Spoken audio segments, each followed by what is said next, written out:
नमस्कार, माझ्या या यूट्यूब चॅनलमध्ये आपलं स्वागत आहे.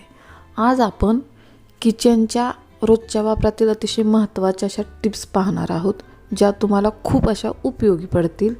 त्यामुळे तुम्ही व्हिडिओ नक्कीच शेवटपर्यंत पूर्ण बघा.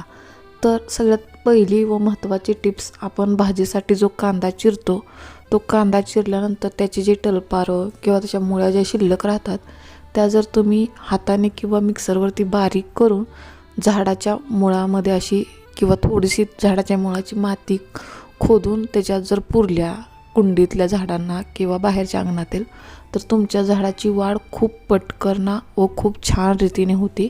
त्याला फुले व फळे खूप छान येतात. भाजी करताना किंवा कोणताही एखादा पदार्थ करताना जर आपली भांडी काळी झाली किंवा भाजी जर करपली, तर त्याला खूप असे चिकट डाग राहतात. ते किती जरी घासले तर निघत नाहीत. अशा वेळेला काय करायचं, आपण चहा केल्यानंतर जी चहा पावडर शिल्लक राहते, चोथा चहाचा, तो त्या भांड्यात टाकायचा व साधारण 5 मिनिट गॅसवर ठेवून थोडंसं पाणी टाकून उकळून घ्यायचं व नंतर घासायचा. लगेचच ती भांडी एकदम स्वच्छ अशी निघतात, त्याचा चिकटपणाही जातो. नक्कीच हे ट्राय करा बघा, खूप फायदेशीर आहे.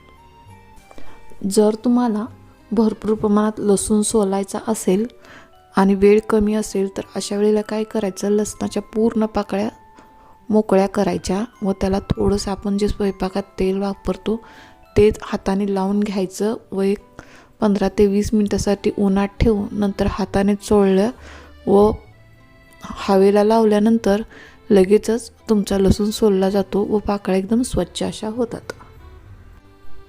जर तुम्हाला चपाती भरपूर वेळ मऊ व पांढरी शुभ्र हवी असेल, तर कणिक मळताना अर्धं दूध व अर्धं पाणी एकत्र करून त्याच्याने कणिक मळावी, जेणेकरून चपाती शेवटपर्यंत मऊ व एकदम सॉफ्ट अशी राहते.